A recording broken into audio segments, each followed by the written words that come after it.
Hello, today I'm doing a pattern review of the Joni dress by Tilly and the Buttons. So this dress actually comes out of their last book, Stretch, by Tilly Warnes.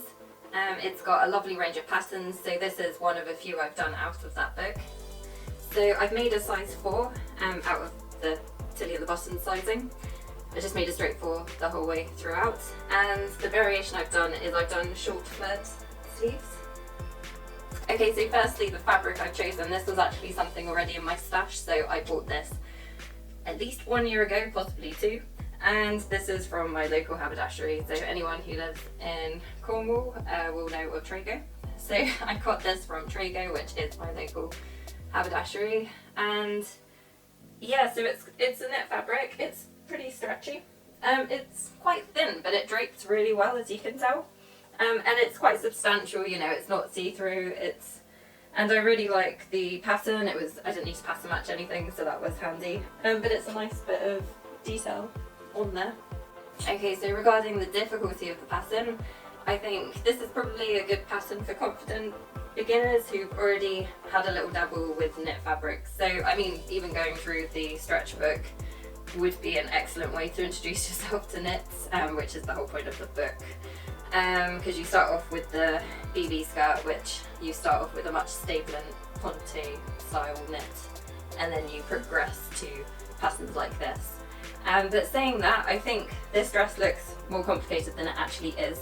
So obviously the main detail is this twist at the top. To be honest, I actually followed Sewisfaction's tutorial on it rather than following the instructions. I did read that people have had a bit of trouble following the pattern in the actual book.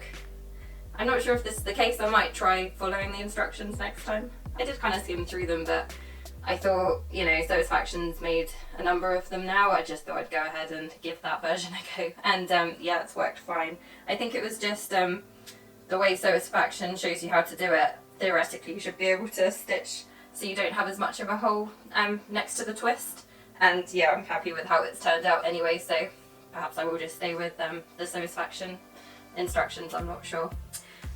Yeah, so in the book it tells you how to draft your own flared sleeves. So the patterns for a more fitted version, you know, that just goes round, but I decided I really liked the flared design.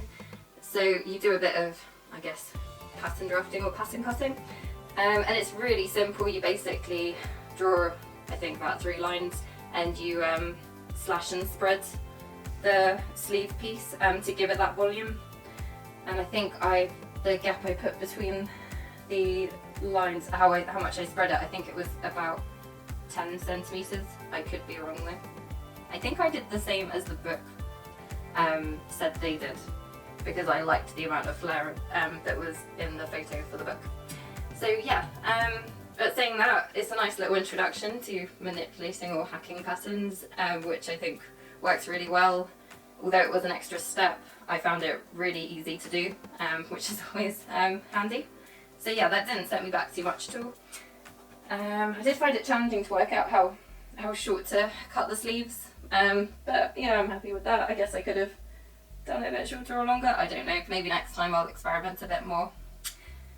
So yeah, I'd say the most challenging parts, yeah, so it would be the twist, is probably the most intricate part, but saying that is still not too bad. It's quite challenging, I guess, sewing on the neck binding, and also you put elastic in the waistband, I guess just so it comes back into shape, and yeah, so I'd say that's probably one of the more challenging aspects of the pattern. But apart from that, I'd say it looks more complicated than it actually is to sew up. In terms of clarity, I think, like with all of the other Tilly and the Buttons patterns that I've completed, they've really explain everything so well. They're very good for, you know, learning how to sew.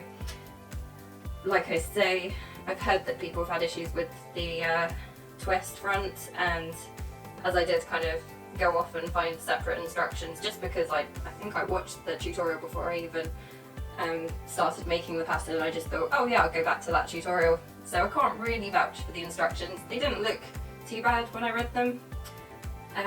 But yeah, I think basically if you want to get a closer finish up to the twist, so so less of a hole, you might want to look at Sewisfaction's tutorial. In terms of design and fit, I really like the design of this dress, which is why I decided to make it.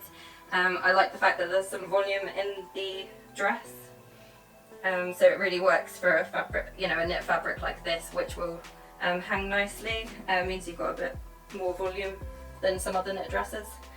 The twist detail is lovely and looks more complicated than it actually is. And yeah, I really like the flared sleeves. I think they're a really nice touch. Although I think also the fitted sleeves that the pattern starts off as are really nice as well. For a knit dress pattern as well, and quite a simple one, it's also nice because it is a bit more fitted. So, you know, I guess people who are a bit more shapely can show off their figure a bit more. With regards to fit, I didn't actually adjust anything. I think if I made it again, I might possibly make a slight adjustment because I've got a bit of a sway back.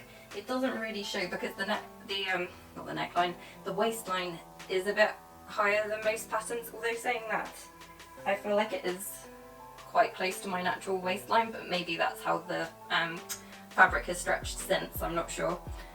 And it also has a subtle dipped hem anyway, so although I have got a sway back, I'm not sure it's that obvious in this knit fabric and with this particular pattern design.